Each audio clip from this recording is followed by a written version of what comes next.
There are moments in adulthood where you don't just feel sadness, you feel a specific kind of ache, not from what's happening now, but from what never happened back then. You feel it when someone raises their voice, and you flinch. You feel it when you're told you're too much, and shame crawls up your spine.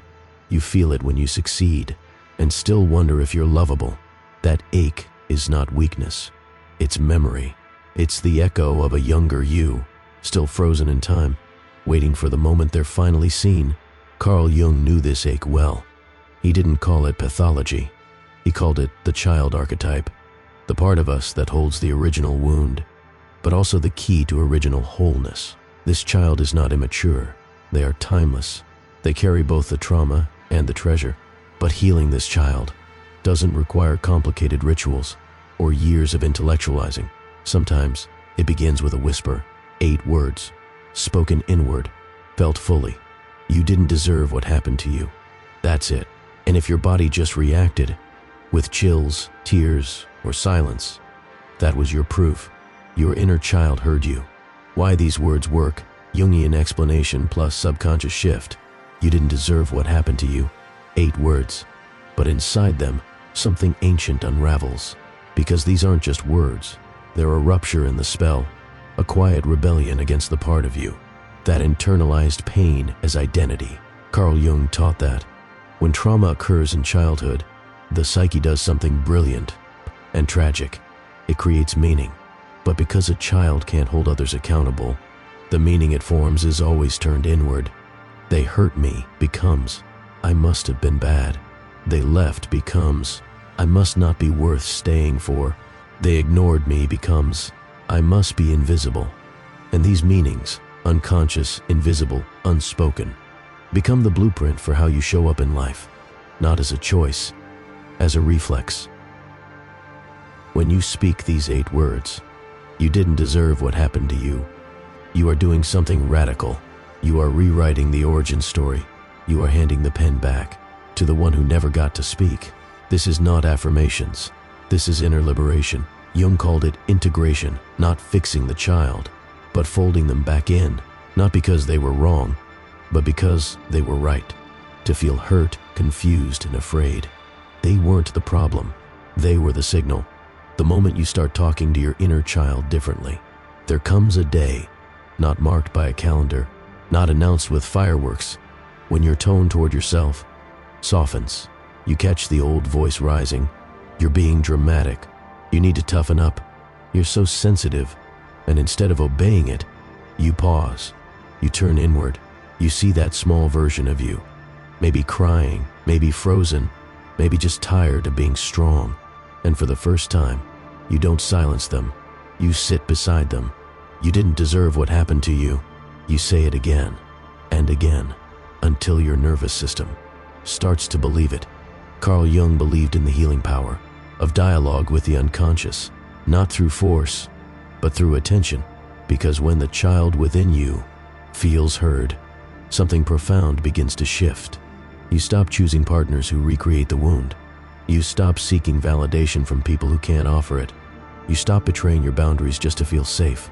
The moment you talk to yourself differently, the world responds differently, not because it changed, but because you finally did. You became the protector your younger self always needed. You stepped in as witness, as nurturer, as truth teller. And sometimes that's all healing is. Not fixing, not forgetting, but finally telling the truth to the part of you that was once forced to stay silent. What happens when the inner child is finally believed? When someone finally believes you, your story stops being a cage and starts becoming a key. That's what these 8 words do. They signal to your subconscious, you are no longer on trial. For the first time, you are not questioned, minimized, or explained away. You are believed. And in that moment, something sacred happens. Your body exhales a breath. It's been holding for decades. The guilt loosens. The shame dissolves. The vigilance softens. Not because the world became safe, but because you stopped abandoning yourself to survive in it. Carl Jung wrote that the wounded inner child is not just a personal burden, it is a doorway to collective healing. Because when you stop projecting your pain onto others, you stop reenacting it. You no longer parent from your fear. You no longer love from your lack. You no longer chase what broke you, hoping it will finally make you whole. Instead, you sit beside the child inside and offer what no one ever did: patience, presence, permission to be exactly as you are. And you realize something beautiful. That child was never asking to be fixed, only to be found. And now, they've been found by you. The new reality that emerges when you internalize these 8 words. You didn't deserve what happened to you. You don't just say it anymore. You start to live like it's true. You take deeper breaths. You laugh without guilt. You walk away from chaos without explanation. You say no without a racing heart. Why? Because your nervous system is no longer wired for punishment. It's attuning to peace. When Jung said, "The privilege of a lifetime is to become who you truly are," he wasn't talking about chasing success or labels. He was talking about the quiet return to the original self, before it was split, shamed, or forgotten. This is the gift of inner child work, not a performance of healing, but an embodied transformation, a new internal home, where love no longer has conditions, and safety no longer has to be earned. You stop confusing love with sacrifice. You stop mistaking attention for acceptance. You stop holding your breath in rooms where you used to shrink. And it all began with 8 words. 8 words that shattered the spell. 8 words that became a lifeline. 8 words that said, "I see you, I believe you. You're free now." If something deep inside you stirred while listening to this, don't scroll past it. This isn't just another video. It's a reflection, a transmission, a message that came not by accident, but by resonance. Carl Jung reminded us that we meet ourselves over and over again, often in the most unexpected places. Maybe this was one of those moments, a mirror, a pause, a quiet opening into who you've always been beneath the noise. If your soul feels seen here, write it. I let go. I align. I remember. Not for attention, not for likes, but to speak directly to your own subconscious. Like this video, not for validation, but to embody the truth you just heard.